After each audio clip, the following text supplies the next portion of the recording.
Assalamualaikum warahmatullahi wabarakatuh. Saya Yulisa Fitri ingin mempresentasikan hasil kerja saya yang berjudul Prosedur Pelaksanaan Penelitian.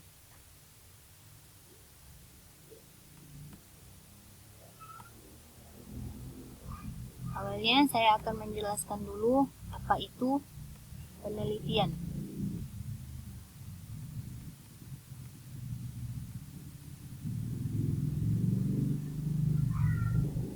PTK adalah sebuah penelitian yang dilakukan di dalam kelas dan mengikut sertakan secara aktif peran guru dan siswa dalam berbagai tindakan. Itu yang dimaksud dengan PTK.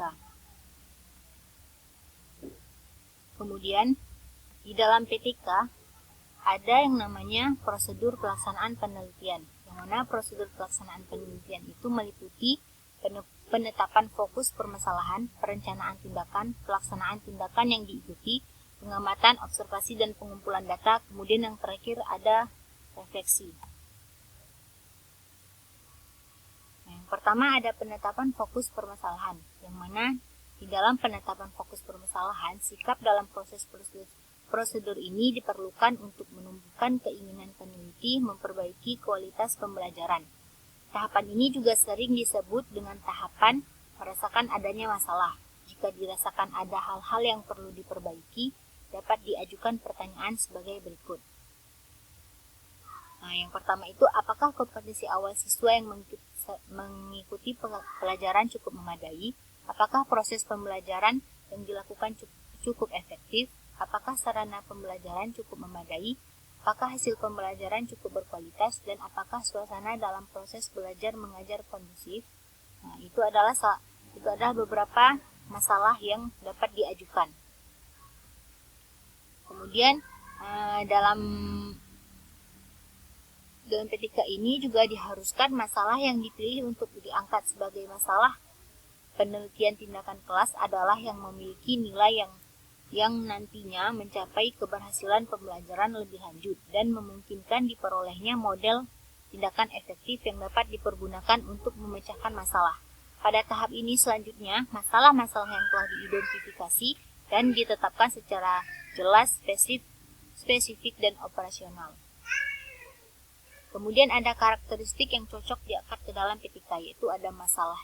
Masalah itu menunjukkan suatu kesenjangan antara teori dan fakta empirik yang dirasakan dalam proses pembelajaran.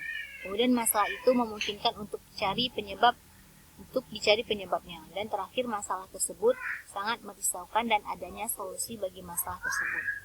Yang kedua ada perencanaan tindakan, yang mana setelah masalah dirumuskan maka perlu dirumuskan alternatif tindakan. Perencanaan tindakan memanfaatkan secara optimal teori-teori yang relevan dan pengalaman yang diperoleh dalam kegiatan penelitian. Tahapan perencanaan tindakan ini terdiri dari kegiatan-kegiatan sebagai berikut, yaitu menetapkan cara yang akan dilakukan untuk menemukan jawaban berupa rumusan masalah, kemudian menentukan cara yang tepat untuk memperbaiki proses pembelajaran, dan yang terakhir membuat secara rinci rancangan tindakan yang akan dilaksanakan. Kemudian ada pelaksanaan tindakan yang diikuti. Pada tahapan ini, rancangan strategi dan skenario pembelajaran yang terdiri dari kegiatan awal, inti, dan penutup yang harus diterapkan. Skenario yang dimaksud adalah tindakan harus dilakukan secara benar, tanpa adanya rekayasa. Pada PTK, pelaksanaan tindakan umumnya dilakukan dalam waktu antara 2-3 bulan lamanya. Waktu tersebut dibutuhkan untuk dapat menyesuaikan sajian pokok bahasan dan mata pelajaran tertentu. Kemudian ada pengamatan, observasi, dan pengumpulan data, yang mana pengamatan ini berjalan secara bersamaan pada saat pelaksanaan tindakan. Pada tahap ini, peneliti atau guru bertindak sebagai peneliti, melakukan pengamatan, mencatat semua hal-hal yang diperlukan dan terjadi dalam terjadinya pelaksanaan berlangsung. Pengumpulan data ini dilakukan dengan menggunakan format penilaian yang disusun.